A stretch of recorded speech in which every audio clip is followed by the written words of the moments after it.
వాళ్ళకి వాళ్ళు చేసిన లోపభూయిష్టమైన కన్స్ట్రక్షన్స్‌కి మరి ఎవరినో బదనాం చేసే ప్రయత్నం దయచేసి తెలంగాణ ప్రజానీకం మొత్తం గమనించాలని చెప్పి మనవి చేస్తున్నాం. నెక్స్ట్ మరి అదే విధంగా నేను గతంలో మాట్లాడాను. ఈరోజు కొన్ని హైలైట్స్ మీకు చెప్తున్నా. కాళేశ్వరం ప్రాజెక్టు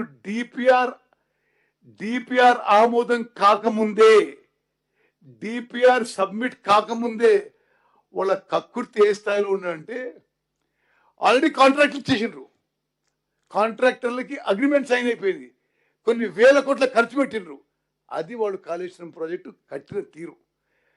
మరి నేను ముందు చెప్పినట్టుగా ఆనాడు వాళ్ళు అంచనా వేసింది 80,000 కోట్లయితే 2022లోనే CAG controller and auditor general of India నివేదిక మేరకు ఆ ఖర్చు 1.27 lakh crores దాటింది. ఇప్పుడు బహుశా 1.5 lakh crores దాటుతుందని అంచనాలు.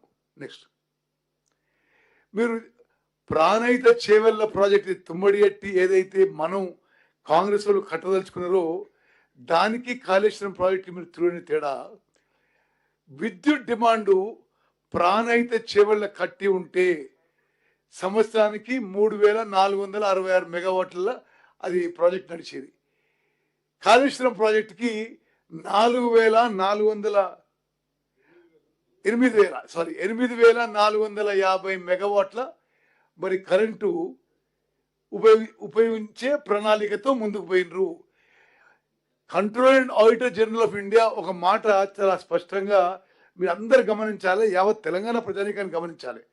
అంటే బీఆర్ఎస్ ప్రభుత్వం కాళేశ్వరం ప్రాజెక్టు ఏ విధంగా డిజైన్ చేసిందంటే, కాళేశ్వరం ప్రాజెక్టు అన్ని పంపులు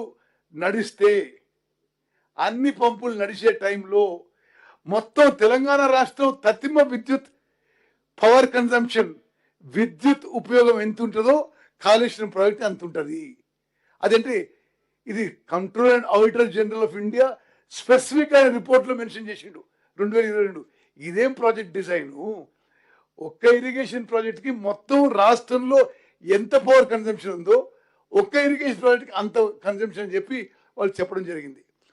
మరి ప్రాణహిత చేవెళ్ల తుమ్మటి ప్రాజెక్టుకి ఎందుకు తక్కువ విద్యుత్ అవసరమైందంటే సుమారు 72 కిలోమీటర్లు గ్రావిటీ ద్వారా నీళ్ళు వస్తున్నాయి. కేవలం లాస్ట్ బిట్లో ఒక 19 మీటర్స్ లిఫ్ట్ ఎల్లంపల్లికి లిఫ్ట్ చేయాలి.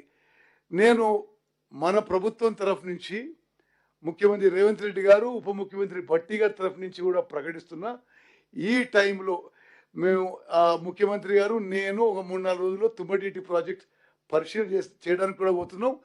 మన హయాంలో మనం మేనిఫెస్టోలో హామీ ఇచ్చినట్టుగా తుమ్మడి ఎట్టి ప్రాజెక్టు ప్రాణహిత చేవెళ్ల ప్రాజెక్టు కూడా చేపట్టబోతున్నాము. నెక్స్ట్ సరే, అదే విషయాలు కొన్ని నేను రిపీట్ చేస్తున్నా. ఇది డాక్టర్ బిఆర్ అంబేద్కర్ ప్రాణహిత చేవెళ్ల సుజల స్రవంతి ప్రాజెక్ట్కి, కాళేశ్వరం ప్రాజెక్ట్కి ఈ విషయాలన్నీ నేను ఎందుకు ఈరోజు మీకు మనం చేస్తున్నానంటే, అసలు తుమ్మడి ఎట్టి ప్రాజెక్ట్ కట్టి ఉంటే తక్కువ ఖర్చుతో అదే ఆయకట్టు ఉత్తర తెలంగాణ సస్యశ్యామలం అయిపోయేది. ఇప్పుడు ఈ పడుతున్న బాధలను ఉండకపోయేది. తక్కువ ఖర్చుతో 38,000 crores ప్రాజెక్టు పూర్తయ్యేది. 16.5 లక్షల ఎకరాలకి నీళ్ళు వచ్చేవి, మంచినీళ్ళు వచ్చేవి.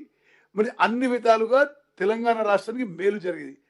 ఒక తప్పుడు నిర్ణయంతో తుమ్మడి అట్టి నుంచి మేడిగడ్డ తప్పుడు నిర్ణయంతో శాశ్వతంగా తెలంగాణకి నష్టం చేసింది గతంలో ఉన్న బీఆర్ఎస్ ప్రభుత్వం అనే విషయం మనం తెలంగాణలో ప్రతి పౌరుని తెలియాలని మనం చేస్తున్నాం. నెక్స్ట్